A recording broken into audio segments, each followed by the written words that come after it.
Alléluia. Quatrièmement, elle devient problématique pour les récepteurs qui ne comprennent pas la prophétie ou la révélation. C'est là même le but de contestation. Quand on ne comprend pas la prophétie, quand on n'accepte pas la prophétie, elle devient problématique. Quand elle devient problématique pour une personne, elle va influencer d'autres personnes pour dire que je ne crois pas à cela. Est-ce que toi aussi tu crois ça? Non, ce n'est pas vrai. Il dit des faussetés. Mais ce n'est pas ça que la Bible nous recommande. La Bible nous recommande dans Éphésiens 5, 20, au verset 20 et 21, de ne pas mépriser les prophéties, mais d'examiner les prophéties. De ne pas mépriser des révélations, d'examiner les révélations. C'est ça la volonté de Dieu.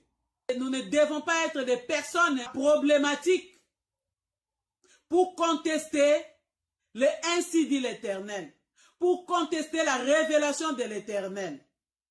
Il y a plusieurs personnes qui avaient annoncé les dangers à venir. Il y aura plusieurs morts, mais qui pouvaient le croire jusqu'à ce que nous avons affronté coronavirus, jusqu'à ce que nous nous sommes enfermés comme des prisonniers dans nos maisons et d'avoir peur d'aller dehors. Jusqu'à ce que tout ce que nous trouvons comme priorité a été suspendu, arrêté, pour nous soumettre à une loi pour se protéger contre le coronavirus, et tout le monde avait peur de coronavirus pour obéir à la loi. Jusqu'à présent, il n'y a pas des activités vraiment dehors. Hein? Il n'y a pas vraiment des activités dehors. Mais le Seigneur avait utilisé ses prophètes, ses serviteurs, de l'annoncer en avance. Alléluia. Le Seigneur a utilisé la bouche de l'apôtre Gabriel pour dire que le Seigneur lui recommande de faire une offrande. Selon la prophétie, je vais vérifier ça. Et en faisant cette offrande, ça va nous protéger et protéger nos familles contre les maladies, des catastrophes qui sont en train de venir. Qui pouvait le croire jusqu'à ce que on affronte le coronavirus aujourd'hui. Alléluia. La Bible, la parole de Dieu, ne nous appelle pas à contester, nous appelle à ne pas mépriser les prophéties, mais à examiner les prophéties pour savoir quelle est la volonté de Dieu dans cette prophétie. À retenir, la Bible même le dit, à retenir ce qui est bon. Alléluia. À retenir ce qui est bon. Ce n'est pas moi, c'est la Bible, elle est claire. Alléluia. À retenir ce qui est bon. Examiner et retient ce qui est bon. Pas contester. Alléluia. C'est pour cela, quand tu reçois une prophétie et une révélation, ne conteste pas à la volonté de Dieu. Contester une prophétie ou une révélation, c'est pécher contre le Saint-Esprit. Si c'est une vraie révélation, si c'est une vraie prophétie, c'est un péché éternel. Quand on dit un péché éternel, bien-aimé, tu peux continuer à chanter à l'église. Tu peux continuer à évangéliser. Tu peux continuer à enseigner à l'église. Tu peux continuer à gagner les âmes pour Jésus-Christ. Mais ta part se retrouve déjà dans les temps de feu parce que tu contestes à une vraie prophétie, à une vraie révélation. Nous devons faire attention là-dessus. Il n'est pas de la volonté de Dieu de contester. Il n'est pas de la volonté de Dieu de mépriser. Ne méprisez pas la prophétie. Ne méprisez pas la révélation. Il est de la volonté de Dieu d'examiner. C'est lui-même qui nous appelle d'examiner. Parce qu'il sait que le diable aussi peut donner des révélations. Il sait que le diable aussi peut donner des prophéties. C'est pourquoi le Seigneur nous appelle à chercher sa présence. C'est lui qui donne le discernement. C'est lui qui nous dit c'est vrai ou c'est faux. Alléluia. Faisons attention au péché éternel. Que le Seigneur nous aide de chercher sa face pour qu'il nous révèle sa volonté. Alléluia. D'aller dans la présence de Dieu pour chercher sa volonté. N'éteignez pas l'action du Saint-Esprit par des contestations. Et ne méprisez pas la prophétie. Ce n'est pas la volonté de Dieu. La volonté de Dieu nous recommande même d'aspirer. Alléluia. D'aspirer au don de la prophétie. D'aspirer au don de la prophétie. 1 Corinthiens 14, 1. Là aussi, nous avons tiré seulement quelques versets. Dans 1 Corinthiens 14, parle beaucoup de la prophétie. Mais nous pouvons lire les 1 Corinthiens 14, verset 1, verset 22 et 39. Je lis au nom du Seigneur Jésus-Christ. 1 Corinthiens 14, 1. Chapitre 14, verset 1. Recherchez la charité. Aspirez aussi aux dons spirituels, surtout celui des prophéties. Je relis. 1 Corinthiens 14, 1. Recherchez la charité, aspirez aussi aux dons spirituels, surtout à celui des prophéties. 1 Corinthiens 14, 39. Ainsi donc, frères, aspirez aux dons des prophéties et n'empêchez pas de parler en langue. La prophétie est très importante pour l'édification des corps de Christ. C'est pour cela que nous devons examiner au lieu de contester pour pécher contre le Saint-Esprit. Examinez, bien-aimés, la prophétie si c'est conforme aux Écritures, comme les disciples de Bérée. Alléluia. Les disciples de Bérée, nous pouvons lire Acte 17, versets 10 à 13. Mais ce qui nous intéresse pour notre vidéo, pour gagner du temps, c'est le verset 11. J'ai lu au nom du Seigneur Jésus, Acte 17, 11. Ces Juifs avaient des sentiments plus nobles que ceux de Thessalonique. Ils reçurent la parole avec beaucoup d'empressement.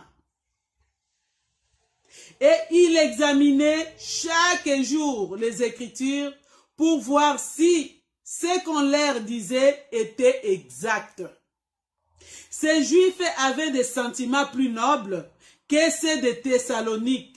Ils reçurent la parole avec beaucoup d'empressement et ils examinaient chaque jour les Écritures pour voir si ce qu'on leur disait était exact. Ils ne contestaient pas. Et les Juifs de Bérée recevaient la parole. Même avec empressement, parce qu'ils savaient que les personnes là, ils les ont dit qu'ils sont en train de parler de la part de Dieu. Comme ils connaissaient leur Dieu, ils aimaient leur Dieu. C'est avec empressement qu'ils recevaient. Et par suite, ils restaient en train de vérifier dans les Écritures si tout ce qu'on leur disait était exact par rapport à la parole de Dieu. Alléluia. Retenez ce qui est bon, Rejeter ce qui est mauvais, c'est ce que la Bible nous recommande. Retenez ce qui est bon. Ce qui nous arrive souvent, c'est de rejeter sans examiner comme les Juifs de Bérée. Et cela amène à des péchés contre le Saint-Esprit. Que Dieu nous aide, au lieu de contester directement à une prophétie ou à une révélation qui est vraie, qui vient de Dieu. La parole de Dieu nous conseille de prendre le temps de chercher la présence de Dieu dans la prière et dans l'attente. La réponse de Dieu dans le silence. Genèse 34, 5. Là, nous voyons l'exemple de Jacob. A eu connaissance que Dina, sa fille, était déshonorée. Mais il garda le silence jusqu'au retour de ses fils, malgré que la chose était grave, parce qu'il savait que l'Éternel va intervenir. Au lieu de contester, nous devons être comme les Juifs de Bérée, qui recevaient la parole avec empressement et examiner jour et nuit pour savoir si ce qu'on leur disait était exact, parce que l'Éternel était leur délice, premièrement. Alléluia. Nous allons les lire encore dans Psaume 37, versets 4 à 8. J'ai lu au nom du Seigneur Jésus-Christ. Fais de l'Éternel tes délices. Il te donnera ce que ton cœur désire. Tu désires le discernement d'une prophétie. Fais de l'Éternel tes délices. Il va te révéler si c'est la vraie ou la fausse prophétie. Verset 5. Recommande ton sort à l'Éternel. Mets en lui ta confiance. Il agira. Il n'est pas un Dieu mort. Il est le Dieu qui a créé les oreilles. Il t'attend. Il est le Dieu qui a créé la bouche. Il parle. Il va te répondre si tu lui poses la question. Et certainement cette prophétie ou cette révélation vient de toi. Il va te les révéler. Il est Dieu qui a créé la bouche. Il parle. Il n'est pas muet. Il a créé les oreilles. Il attend. Il n'est pas sourd. Alléluia. Le verset 6.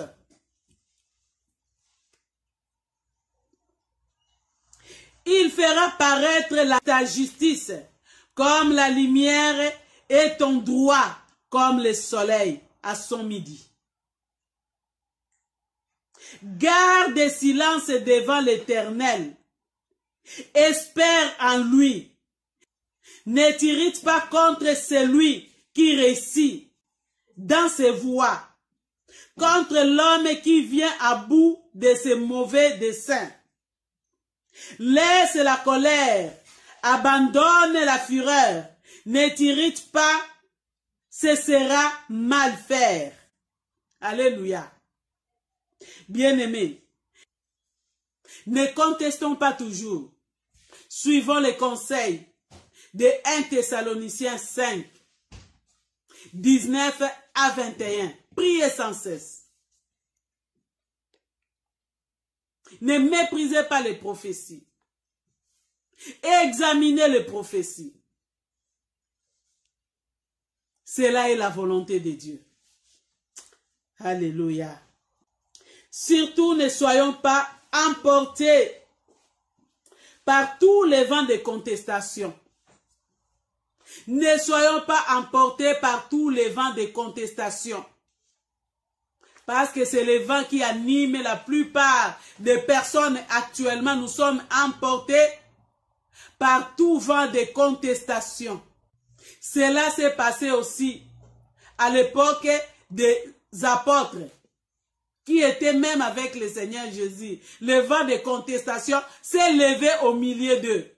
Nous pouvons lire cela dans Luc 22, 24 à 26.